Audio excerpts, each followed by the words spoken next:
Welcome to Stoic Vivu, where ancient wisdom meets modern productivity challenges. I'm here to share something that might surprise you.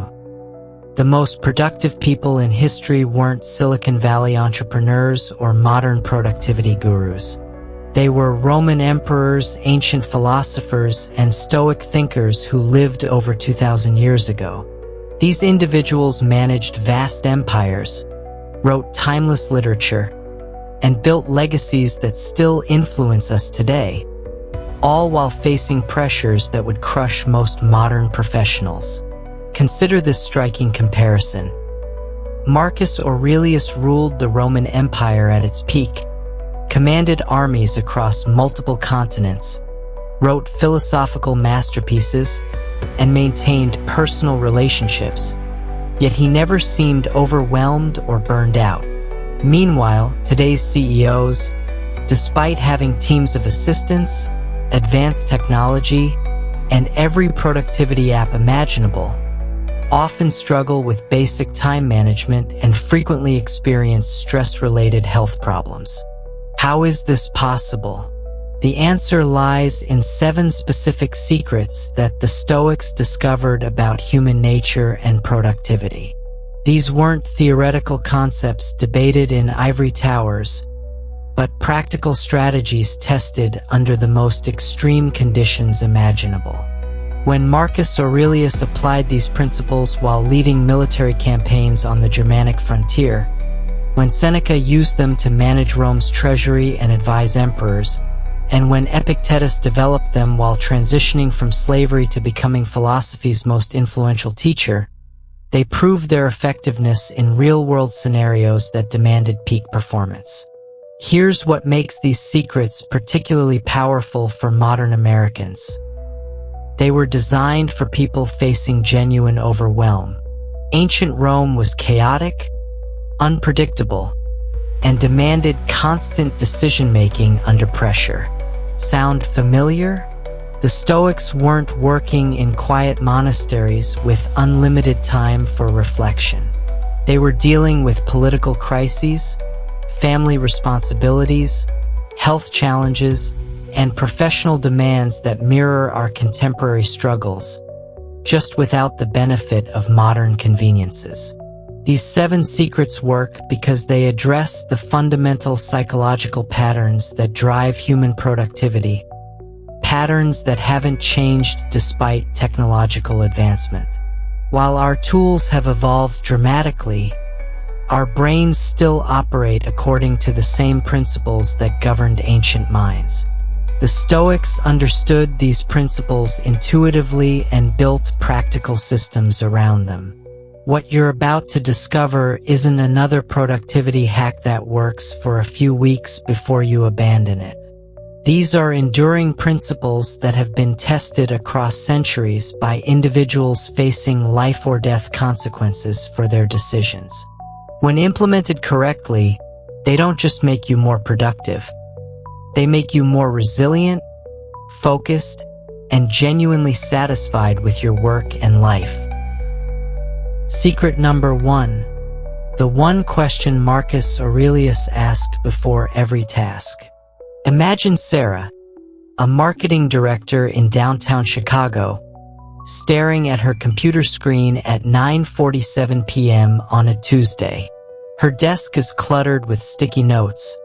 Her phone buzzes every 30 seconds with Slack notifications, and she has 17 browser tabs open simultaneously. She's been productive all day, answering emails, attending meetings, reviewing presentations, and updating spreadsheets. Yet she feels like she's accomplished absolutely nothing meaningful. Sound familiar?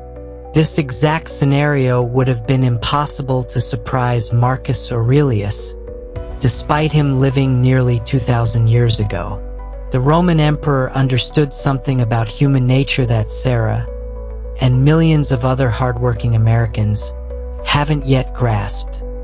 Being busy and being productive are not the same thing. In fact, they're often completely opposite.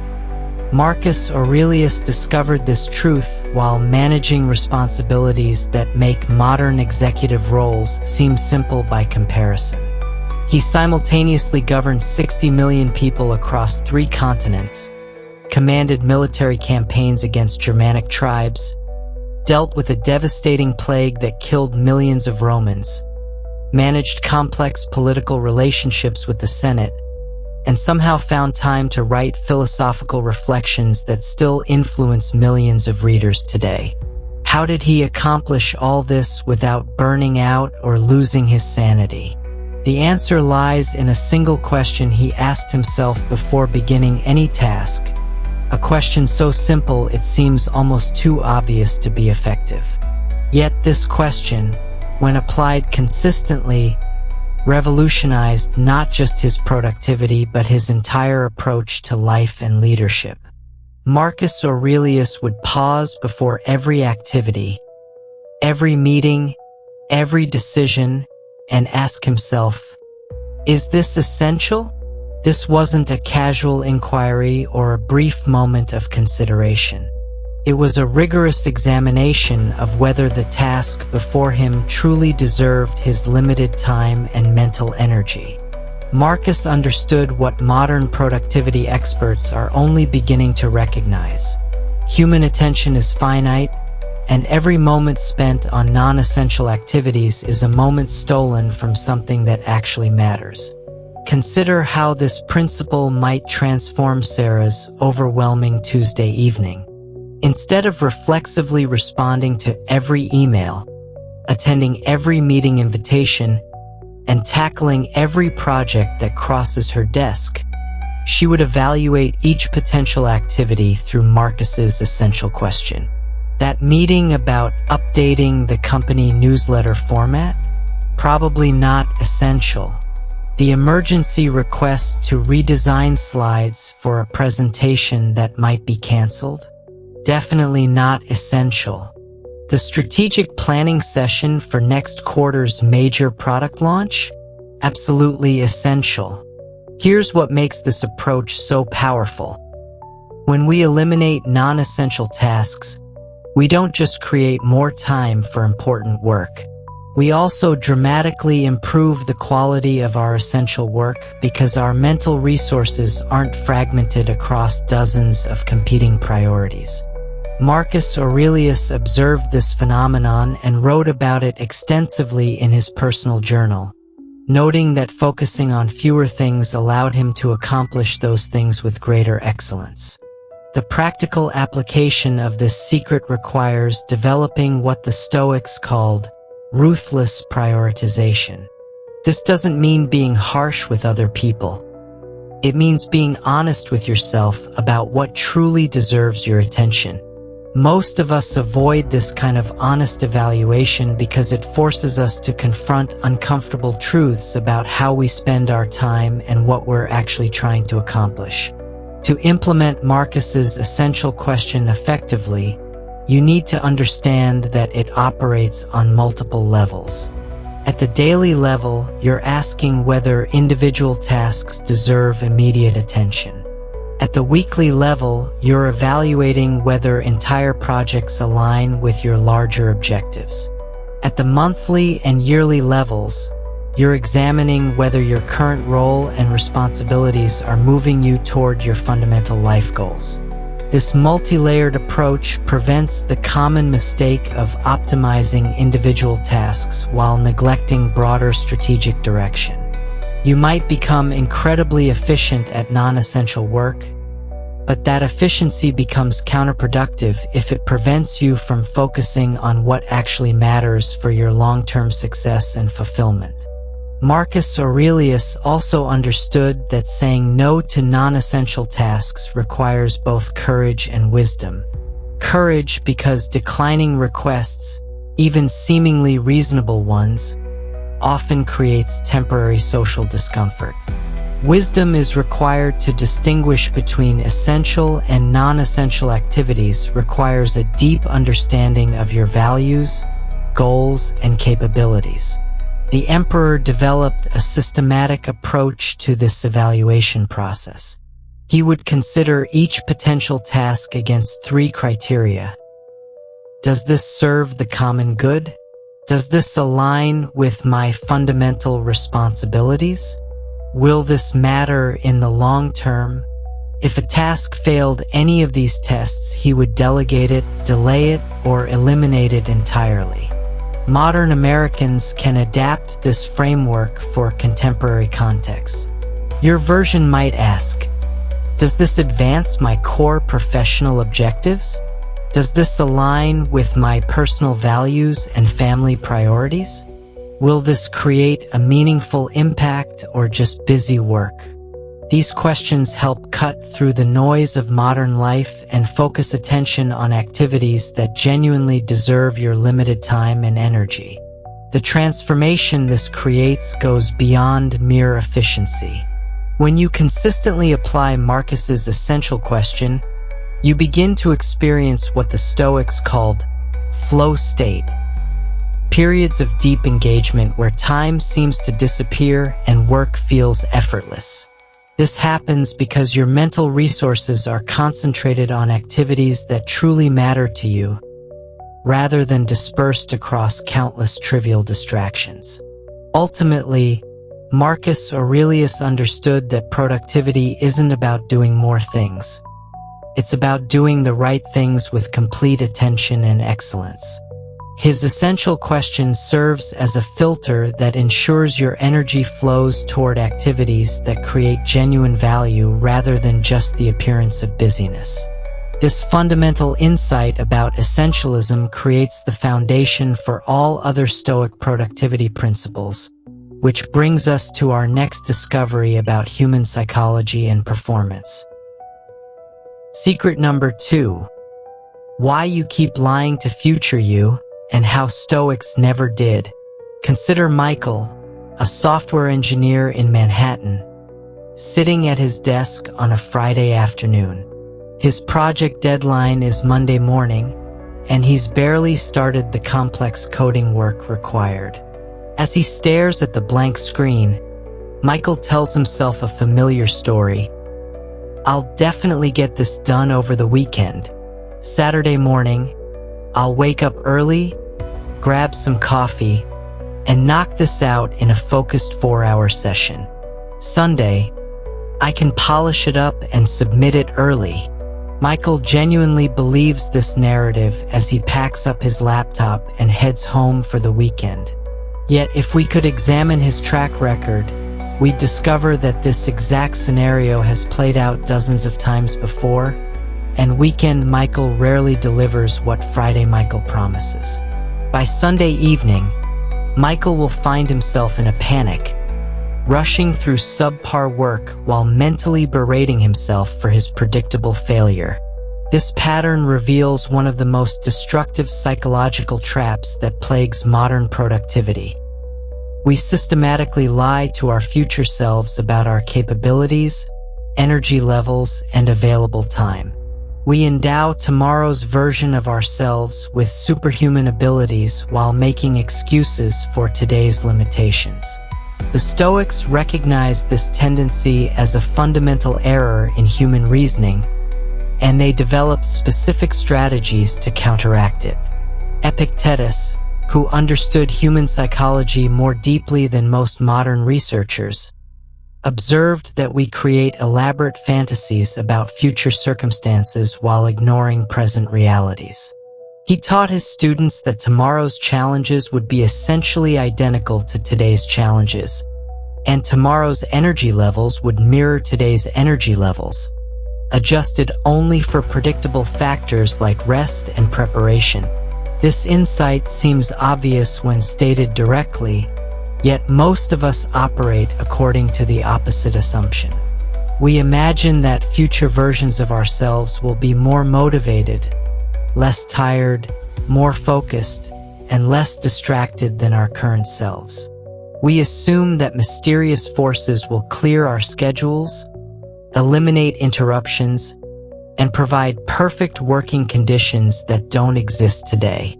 The Romans called this phenomenon temporal optimism bias, and they understood it as a form of self-deception that undermines both productivity and personal integrity.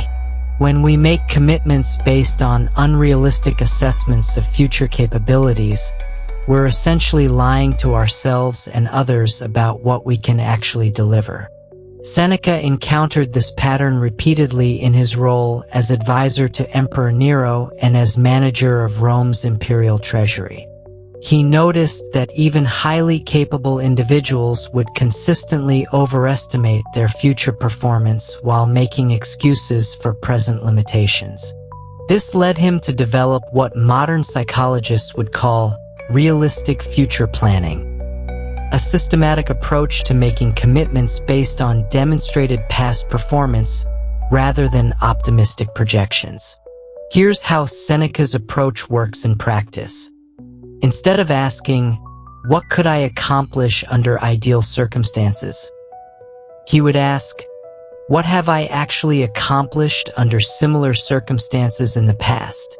This shift from hypothetical to historical thinking eliminated the fantasy element that makes future planning so unreliable. Let's return to Michael's situation and see how Stoic principles would change his approach.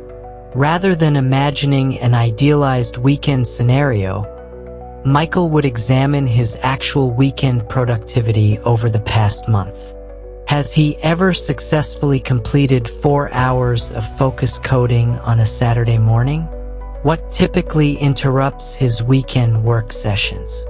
How does his energy level on Saturday morning compare to his Friday afternoon optimism? This historical analysis would likely reveal that Michael's weekend productivity follows predictable patterns. Maybe he's most focused during weekday mornings, struggles with concentration after lunch, and finds weekends filled with social commitments and household responsibilities that he consistently underestimates. Armed with this realistic self-knowledge, Michael could make honest assessments about what's actually possible given his demonstrated capabilities and typical constraints. The Stoics also understood that this self-deception serves a psychological function. It allows us to avoid confronting difficult truths about our work habits, time management skills, and commitment levels.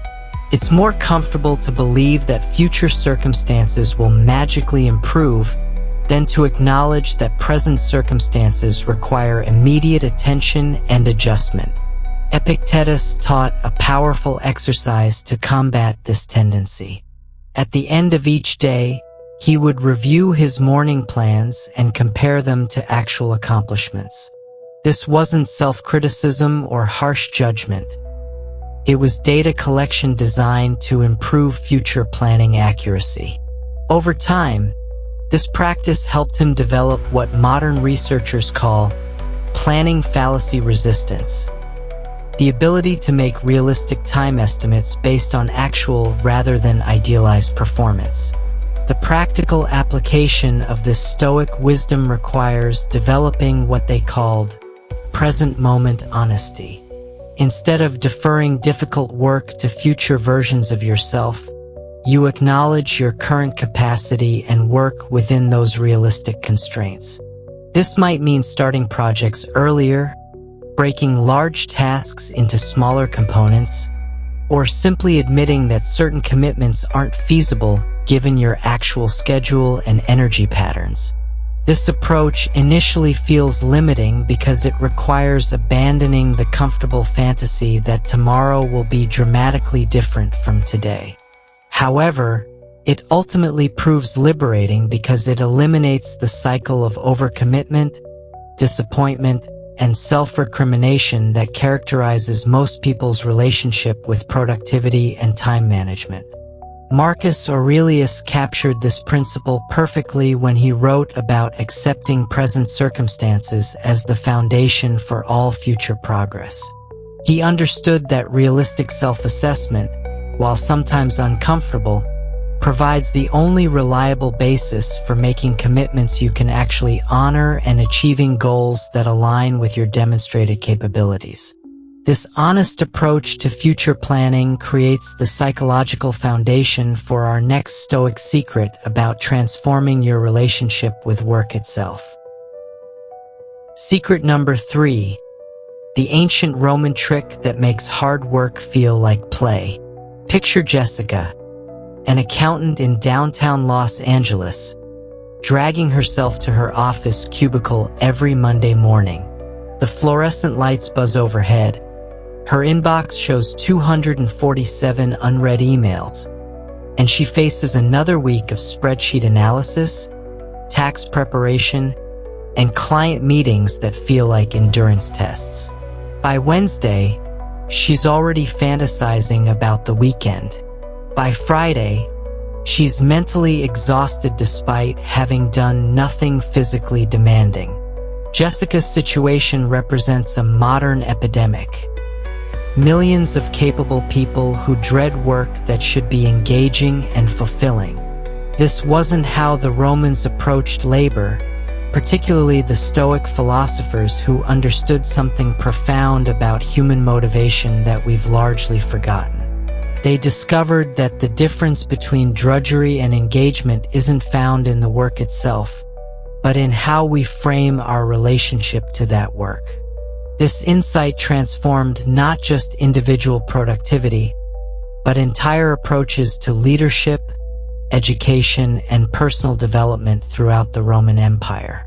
Seneca, who managed vast commercial enterprises while serving as Nero's advisor, observed that the same activity could feel torturous or exhilarating depending on the mental framework surrounding it. He noticed that Roman citizens who viewed their work as an imposed obligation consistently performed poorly and experienced what we now call burnout. However, those who found ways to make their work personally meaningful demonstrated remarkable energy, creativity, and sustained performance over decades. This observation led Seneca to develop what he called voluntary engagement, a systematic approach to transforming necessary work into personally meaningful activity. The key insight was that enjoyment isn't something that happens to you. It's something you create through deliberate mental practices and strategic choices about how you approach your responsibilities.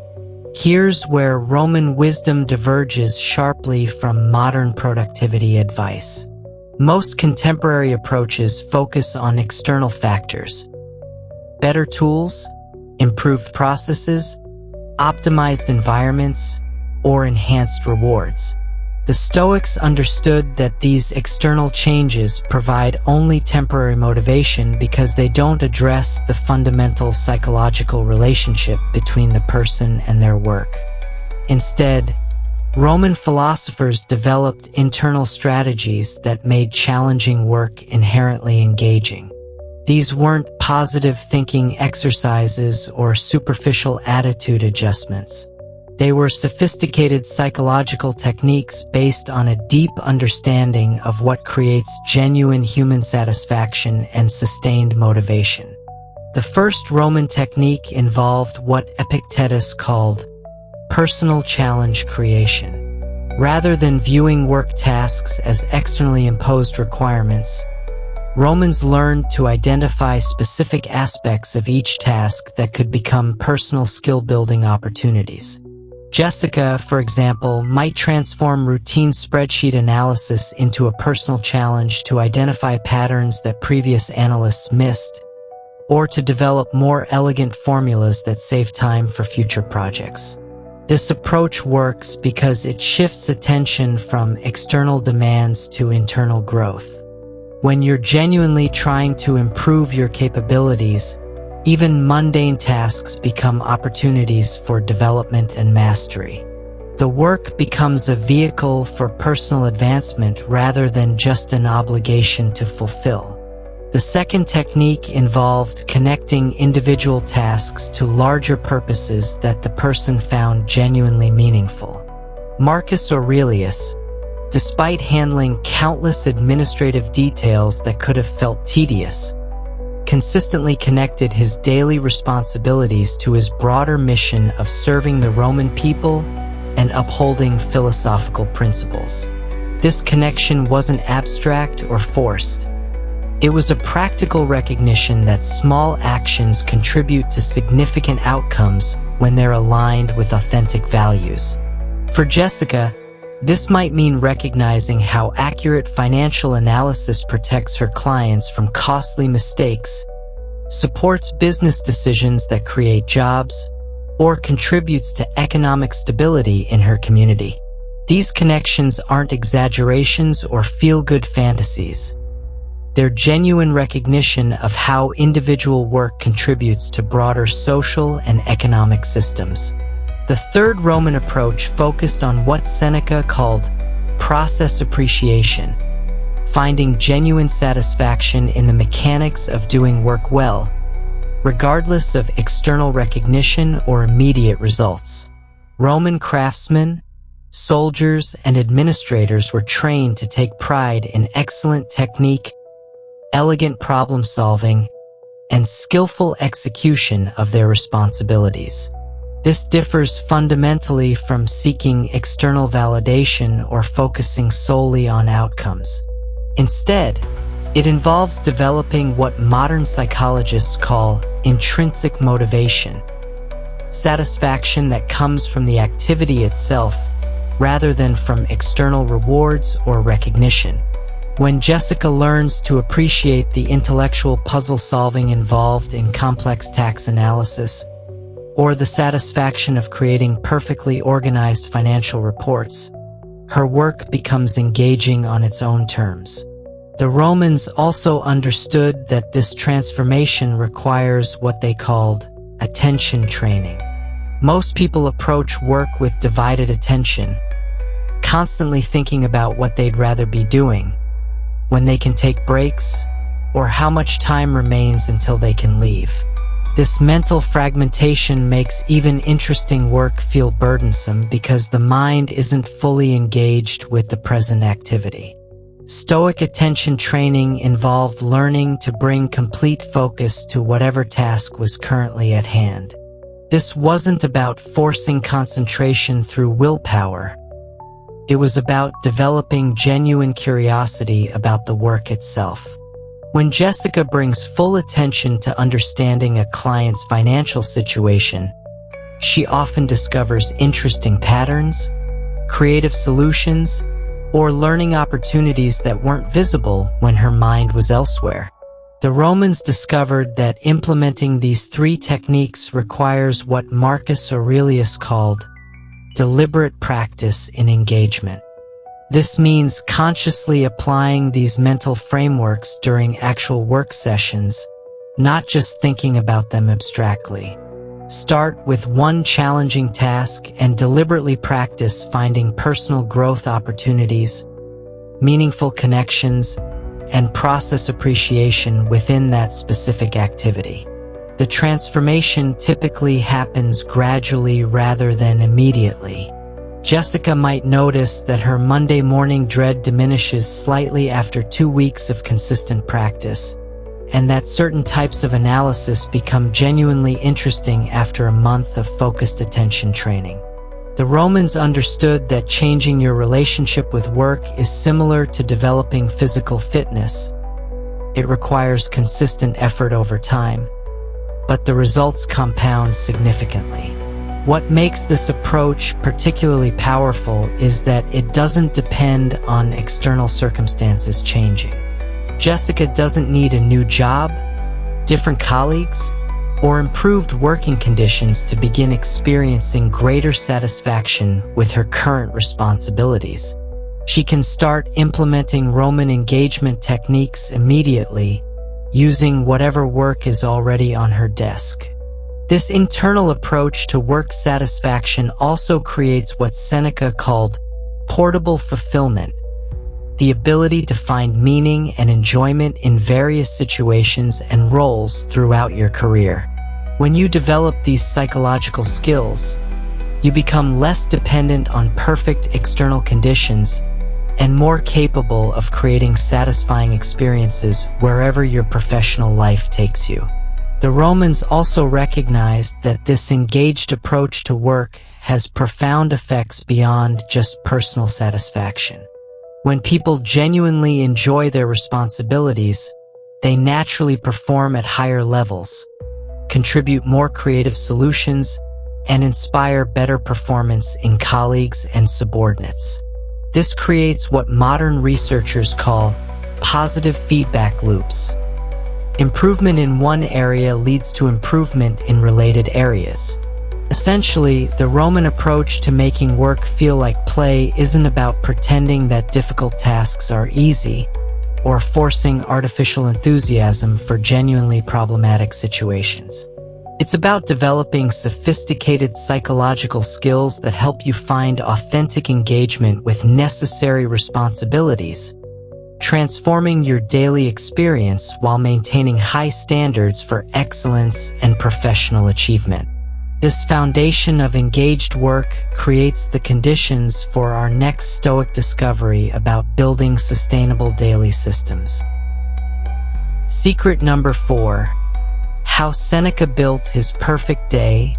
Copy his exact routine. Visualize David, a project manager in Midtown Manhattan, whose days feel like constant chaos. He wakes up to 17 text messages from his team, checks emails while brushing his teeth, grabs coffee on his way to back-to-back meetings that run over their scheduled times, eats lunch at his desk while reviewing budget reports, and finally collapses at home after 9 p.m., only to realize he never tackled the important strategic work he planned to complete. Despite staying busy for 12 hours straight, David feels like he accomplished nothing meaningful and dreads repeating this cycle tomorrow. This modern pattern of reactive living would have seemed absurd to Lucius Annaeus Seneca, one of Rome's most accomplished philosophers and arguably history's most productive individual. Seneca simultaneously served as advisor to Emperor Nero, managed Rome's imperial treasury, wrote dozens of philosophical works that still influence millions of readers, maintained extensive correspondence with friends and colleagues, and raised a family, all while remaining calm, focused, and genuinely satisfied with his daily experience. How did Seneca accomplish so much while maintaining his sanity and philosophical perspective? The answer lies in his systematic approach to daily structure, an approach so effective that it enabled sustained excellence across multiple demanding roles for decades. More importantly, Seneca's daily framework can be adapted directly to contemporary American life, providing a practical alternative to the reactive chaos that characterizes most modern professionals' experience. Seneca understood that daily structure isn't about rigid scheduling or mechanical adherence to predetermined activities.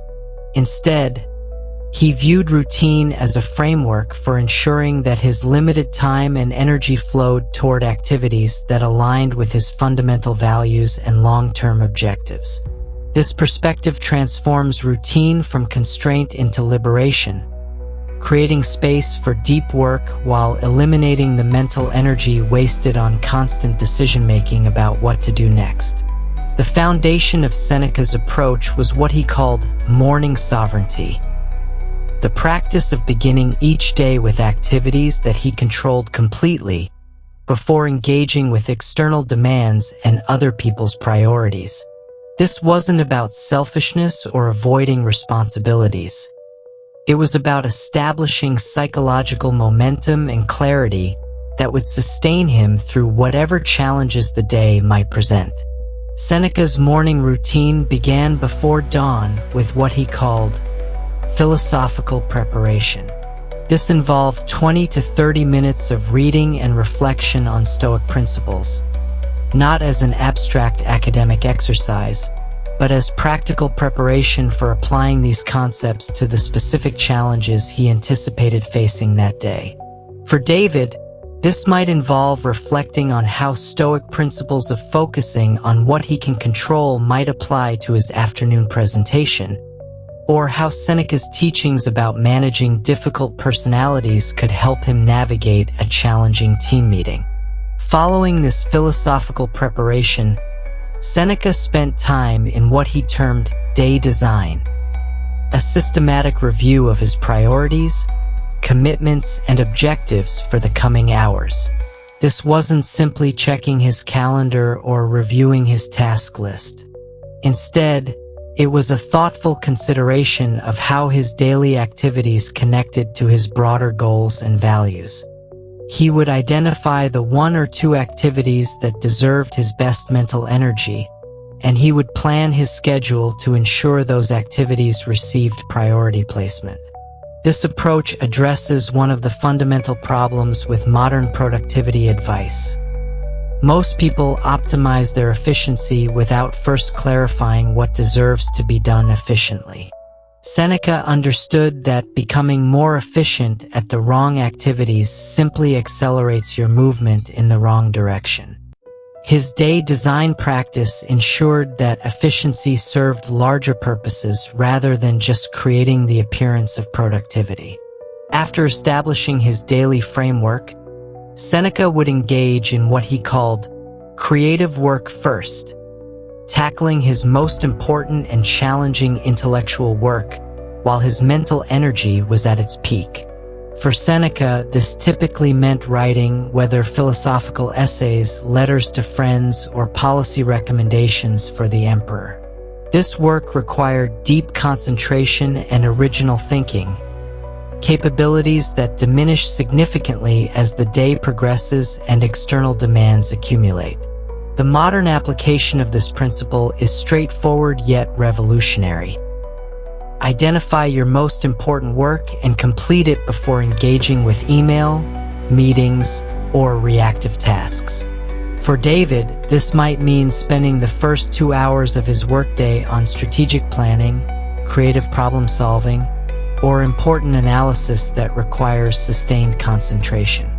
This simple shift often doubles or triples the quality and quantity of meaningful work people accomplish, simply by protecting their peak mental energy for activities that truly matter. Seneca also built what he called transition rituals into his daily structure, brief practices that helped him shift smoothly between different types of activities and responsibilities. Between morning creative work and afternoon administrative duties, he might spend 5 minutes walking in his garden, practicing breathing exercises, or reviewing his philosophical principles. These transitions weren't time-wasting breaks. They were intentional practices that maintained his mental clarity and emotional equilibrium throughout demanding days. This approach prevents the mental fragmentation that characterizes most modern work experiences. Instead of lurching from one activity to another without pause or preparation, Seneca created buffer zones that allowed him to bring full attention and an appropriate mindset to each distinct responsibility. The afternoon portion of Seneca's routine focused on what he termed service and collaboration, meetings, correspondence, administrative duties, and other activities that involved working with and for other people. By placing these activities after his morning creative work, Seneca ensured that his personal objectives received attention before external demands consumed his energy. However, Seneca approached even these potentially draining activities with systematic intention. He prepared for meetings by clarifying his objectives, reviewing relevant background information, and considering how the discussion connected to broader goals. He batched similar activities together to minimize context switching, and he set clear boundaries around time commitments to prevent individual activities from expanding beyond their appropriate scope. Seneca concluded each day with what he called evening reflection, a brief review of the day's experiences, challenges, and lessons learned. This wasn't self-criticism or harsh judgment.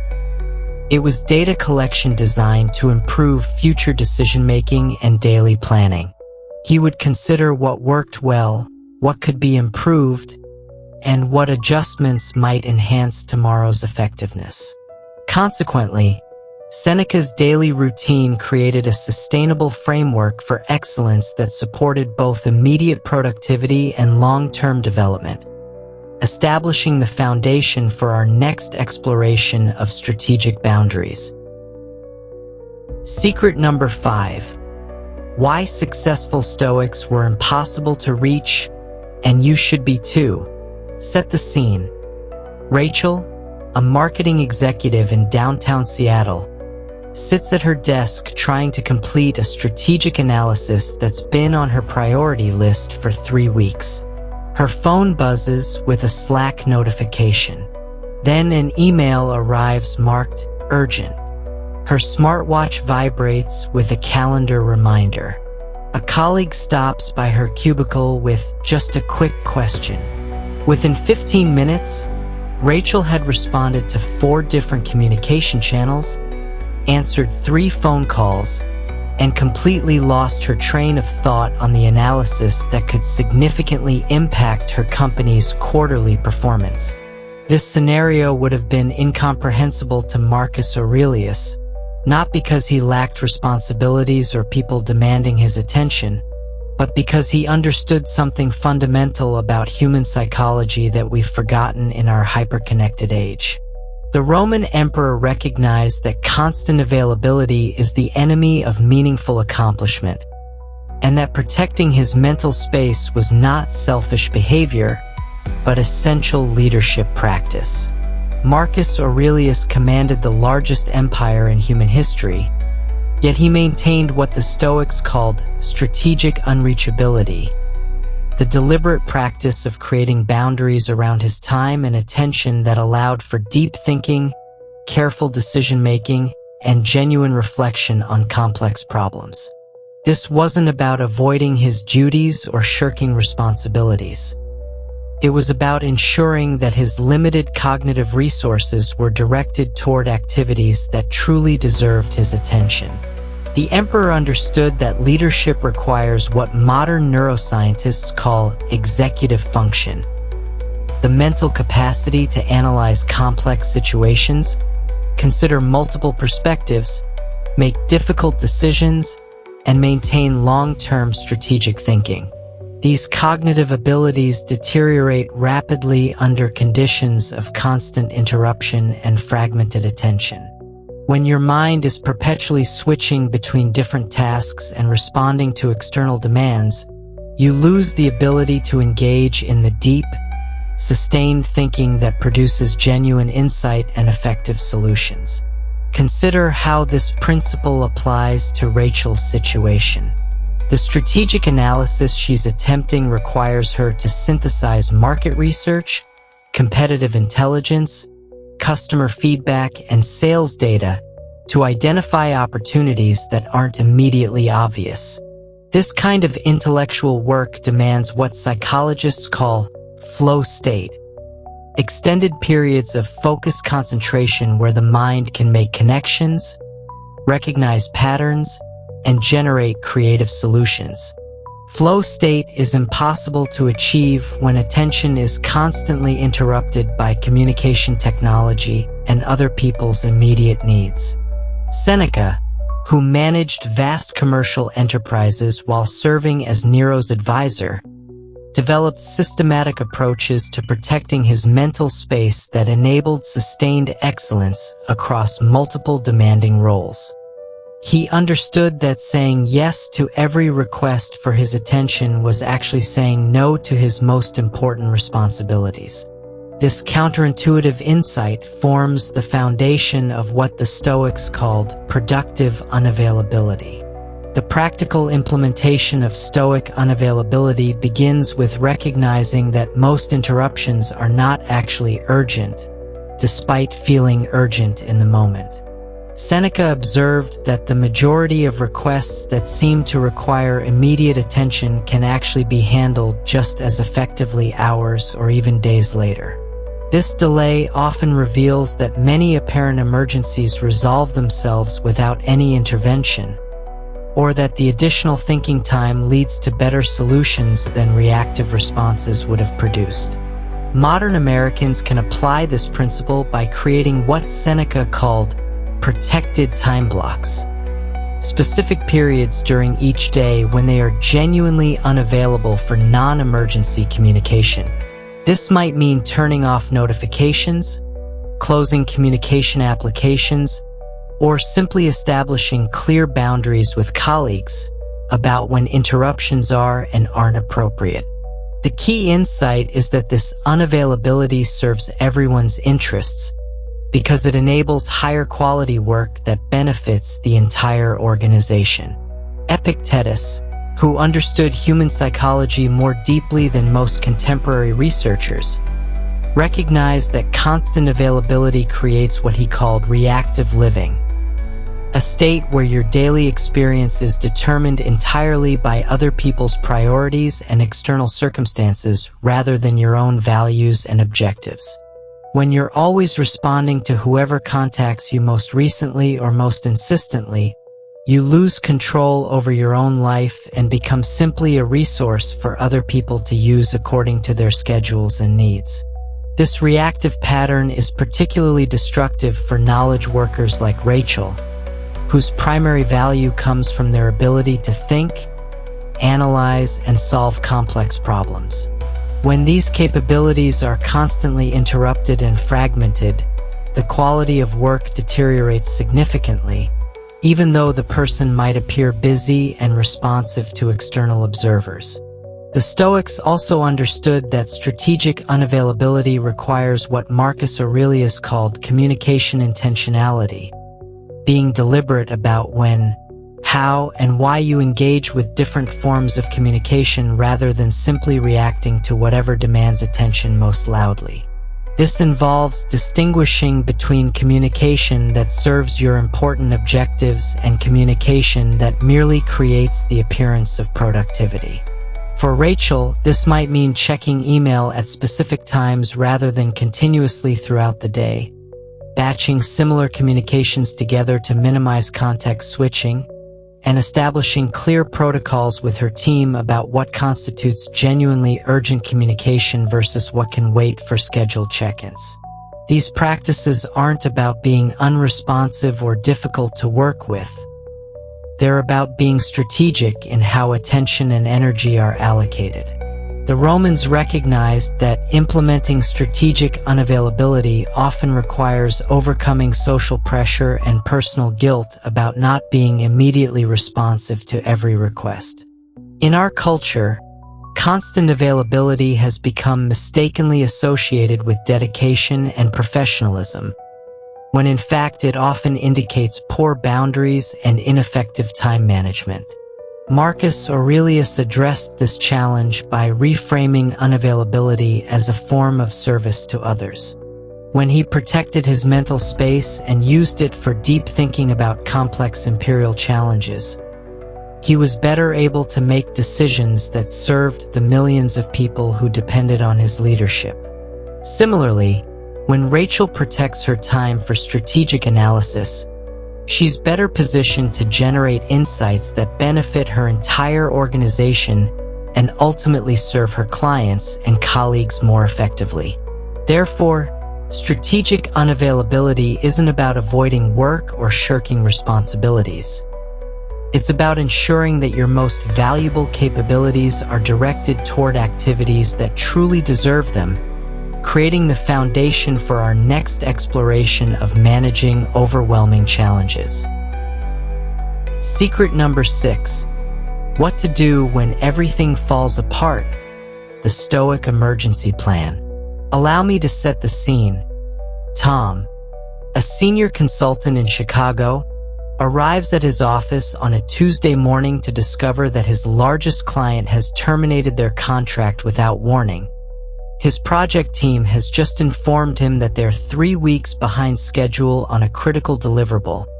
His assistant has resigned effective immediately, and his boss wants to meet with him in an hour to discuss performance concerns. Meanwhile, his phone shows 14 missed calls from his wife about their daughter's medical emergency, and his credit card company has left a voicemail about suspicious activity on his account. In this moment, Tom faces what the Stoics called compound crisis, the simultaneous collapse of multiple life systems that creates overwhelming psychological pressure and threatens to paralyze decision-making entirely. This isn't just having a bad day or dealing with routine stress. This is the kind of systematic breakdown that can destroy careers, relationships, and mental health if handled poorly. For most people, this scenario would trigger what modern psychologists call catastrophic thinking. The mind racing through worst-case scenarios, imagining cascading failures, and becoming paralyzed by the sheer magnitude of problems that need immediate attention. The typical response involves frantic activity, emotional reactivity, and poor decision-making that often makes the situation worse rather than better. Marcus Aurelius, however, faced crises that make Tom's situation seem manageable by comparison. During his reign, the Roman Empire simultaneously dealt with devastating plagues that killed millions of citizens, massive barbarian invasions across multiple frontiers, internal political conspiracies, economic instability, and natural disasters that destroyed entire cities. Yet Marcus maintained his psychological equilibrium and made effective decisions under conditions that would have overwhelmed most leaders throughout history. How did he accomplish this? The answer lies in what the Stoics developed as their crisis management philosophy, a systematic approach to handling overwhelming situations that enables clear thinking and effective action even when everything seems to be falling apart simultaneously. The foundation of the Stoic emergency plan begins with what Epictetus called situational triage, the immediate practice of distinguishing between what you can control and what you cannot control in the current crisis. This is an abstract philosophical reflection. It's practical decision-making designed to direct your limited mental energy toward actions that can actually improve your situation. In Tom's case, situational triage would involve recognizing that he cannot control his former client's decision, his team's past delays, or his assistant's resignation. These events have already occurred and cannot be changed. However, he can control how he responds to his boss, how he communicates with his wife about their daughter's situation, how he addresses the credit card issue, and what steps he takes to manage his current workload given his new constraints. This distinction might seem obvious when stated clearly, but during actual crisis situations, most people waste enormous amounts of mental energy on factors completely outside their influence while neglecting areas where they could make meaningful improvements. The Stoic practice of situational triage forces immediate clarity about where your attention and energy can be most effectively deployed.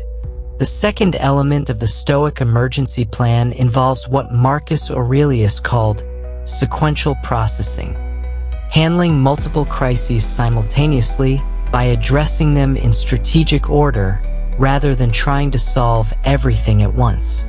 This approach prevents the mental paralysis that occurs when people become overwhelmed by the sheer number of problems demanding immediate attention. Sequential processing requires making rapid but thoughtful decisions about which issues deserve immediate attention, which can be delayed without significant consequences, and which can be delegated or eliminated entirely. For Tom, this might mean immediately calling his wife to address their daughter's medical situation, scheduling a brief conversation with his boss to acknowledge the meeting request and propose a specific time later in the day, sending a quick message to his team about prioritizing the most critical deliverable elements, and handling the credit card issue during his lunch break. The key insight here is that crisis situations don't actually require you to solve every problem simultaneously. They require you to manage multiple problems systematically, giving appropriate attention to each issue according to its genuine urgency and your ability to influence the outcome. Seneca contributed what he called resource inventory to the Stoic crisis management approach. During overwhelming situations, people often underestimate their available resources because panic and stress narrow their mental focus to immediate problems. Resource inventory involves systematically considering what support, skills, knowledge, relationships, and options are actually available to help address the current challenges. Tom's resource inventory might reveal that he has colleagues who could temporarily assist with his workload, professional contacts who might provide client referrals, financial resources that could cover short-term expenses, and family members who could help with personal situations. These resources aren't always immediately obvious during crisis moments, but systematic consideration often reveals more options than initially apparent. The Stoics also developed what Marcus Aurelius called perspective scaling, the practice of viewing current crises within the context of longer time horizons and broader life experience. This isn't about minimizing genuine problems or pretending that serious challenges don't matter. Instead, it's about maintaining psychological balance by remembering that most situations that feel overwhelming in the moment become manageable when addressed systematically over time. Marcus would remind himself that the Roman Empire had survived previous crises, that his own life had included other difficult periods that he had successfully navigated, and that the current challenges, while serious, were not permanent conditions but temporary situations that could be improved through appropriate action and patience. The final element of the Stoic emergency plan involves what Epictetus called committed action despite uncertainty, the willingness to take constructive steps even when you cannot predict or control all the outcomes of your decisions. Crisis situations rarely provide perfect information or ideal options, but they still require decision-making and action. This means accepting that your initial responses to crisis situations may need adjustment as new information becomes available, but that taking imperfect action is usually superior to waiting for perfect solutions that may never emerge. Clearly, then, the Stoic approach to overwhelming situations isn't about remaining calm through positive thinking or pretending that serious problems don't exist, which brings us to our final secret about building an unshakable professional reputation. Secret number 7. The Stoic promise that changes how people see you forever. Suppose you're Kevin, a project coordinator in Boston, who has just committed to delivering a comprehensive marketing report to his director by Friday afternoon. It's Tuesday morning, and Kevin feels confident about the timeline. However, by Wednesday evening, Kevin realizes that the scope of work is more complex than he initially anticipated, and he won't be able to complete the analysis to his usual standards by the Friday deadline. This scenario presents Kevin with a choice that will fundamentally impact how his colleagues, supervisors, and future collaborators perceive his professional character. Kevin could choose the path that most modern professionals take.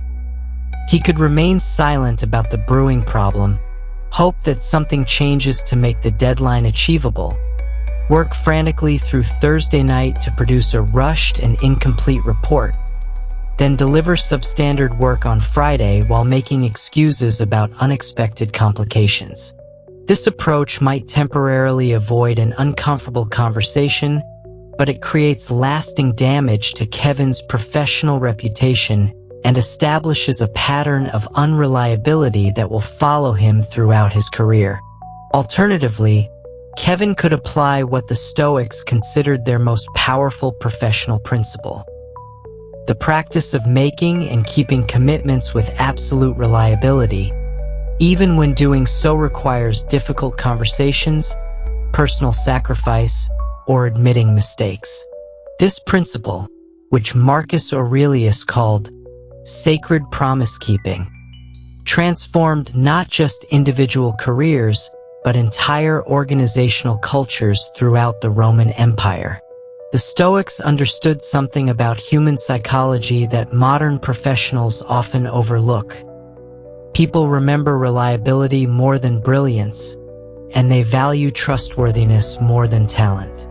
Marcus Aurelius observed that exceptional abilities become worthless when they're coupled with unreliable execution, while modest abilities become extraordinarily valuable when they're paired with absolute dependability.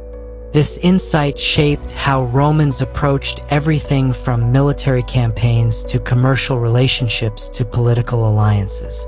What makes Stoic promise-keeping different from ordinary reliability is the systematic framework the Romans developed for ensuring that commitments could be honored even under challenging circumstances. This wasn't about making fewer commitments or only agreeing to easy tasks. Instead, it was about approaching commitments with the kind of careful consideration and systematic follow-through that made success highly probable regardless of unexpected obstacles or changing circumstances. The foundation of this approach begins with what Seneca called realistic commitment assessment, the practice of thoroughly evaluating your capabilities, available resources, and potential obstacles before making any promise to another person. Most people make commitments based on optimistic assumptions about their future performance, available time, and ideal working conditions. The Stoics made commitments based on realistic assessments of their demonstrated capabilities under typical working conditions, including reasonable allowances for unexpected challenges. This means that when Kevin considers committing to Friday delivery of the marketing report, he would systematically evaluate his current workload, the complexity of the required analysis, his access to necessary information and resources, and his track record for completing similar projects under comparable timeframes. This evaluation might reveal that realistic completion requires additional time, different scope parameters, or additional support resources.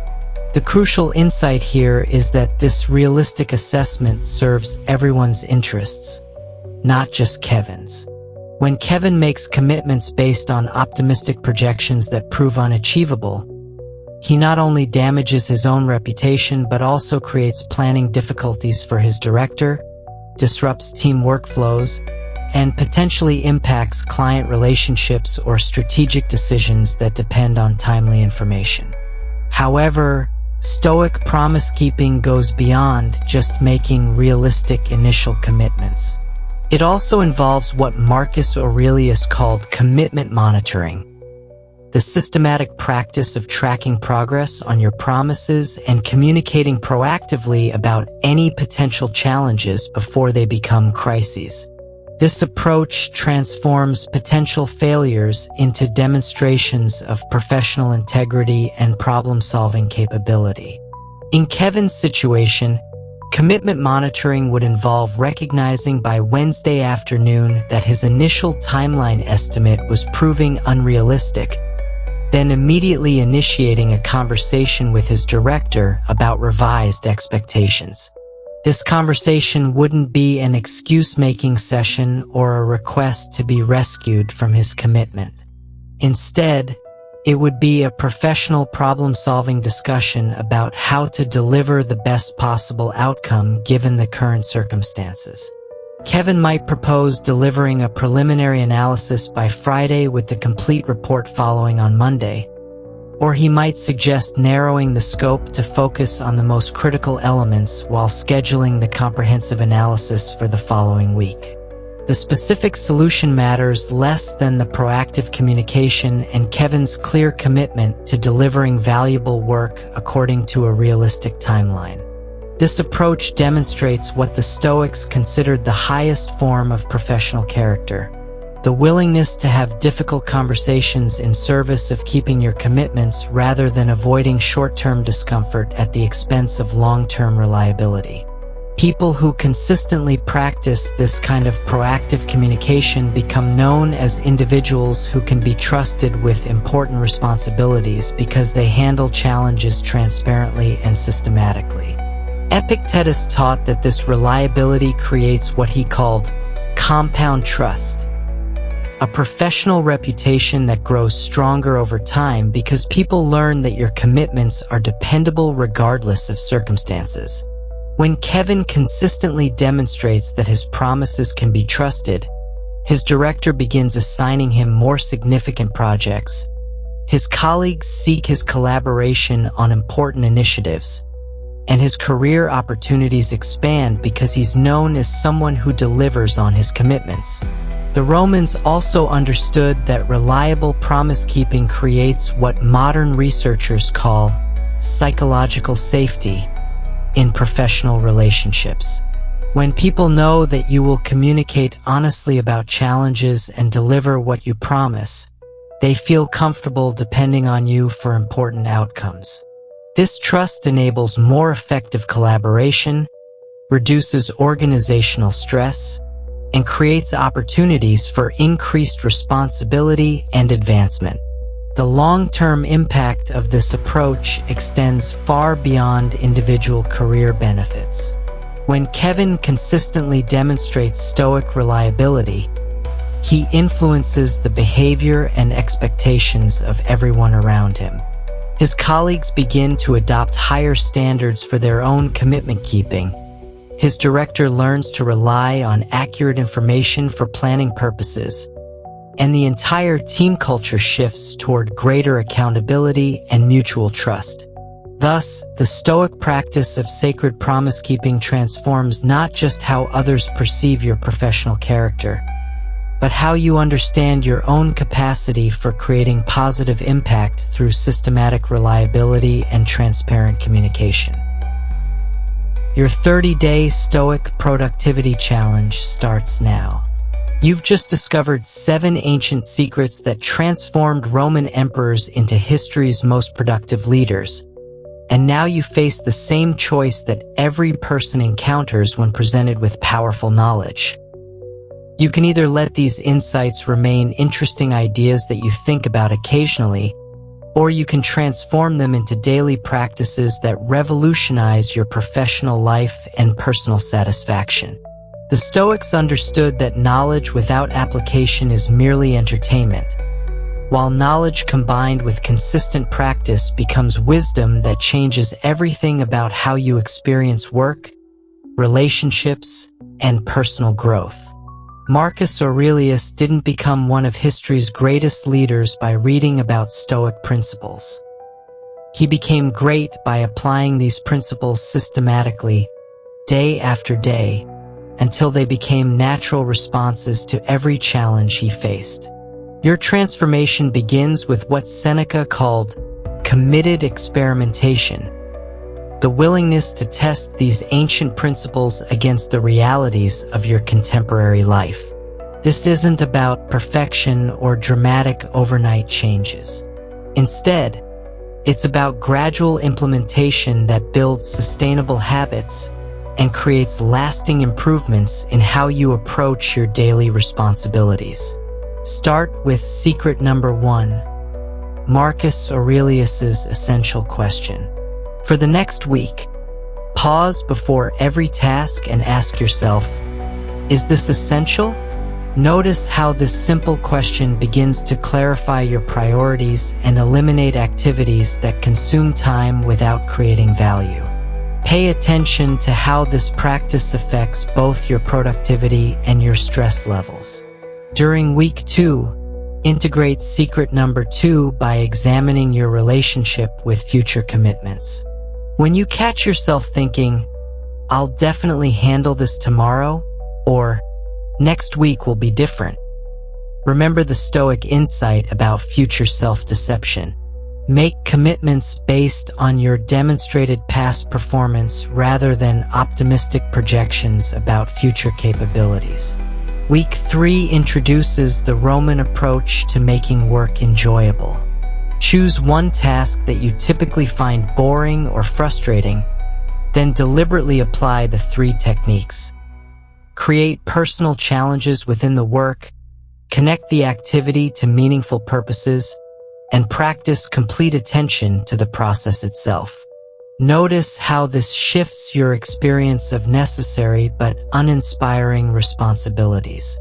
The final week focuses on the implementation of your chosen elements from Seneca's daily routine, strategic unavailability practices, crisis management techniques, and commitment-keeping systems.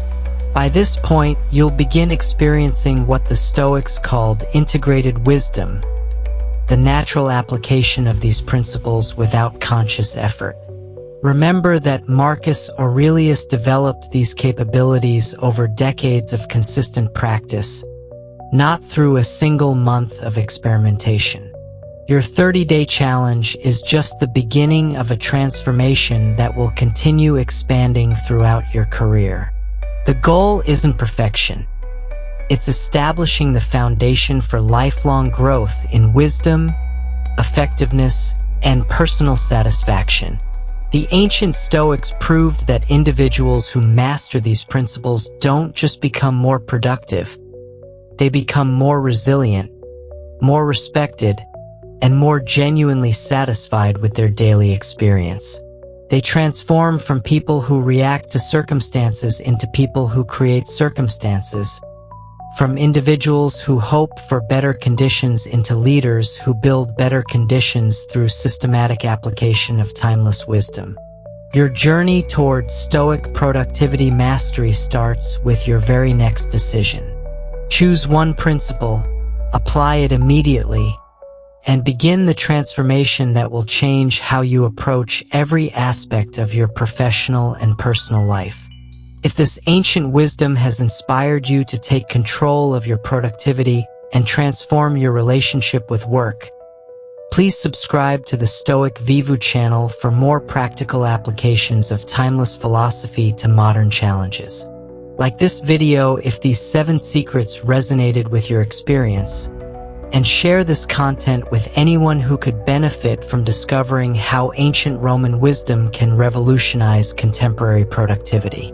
Your support helps us continue bringing these powerful insights to people who are ready to transform their lives through the practical application of Stoic principles.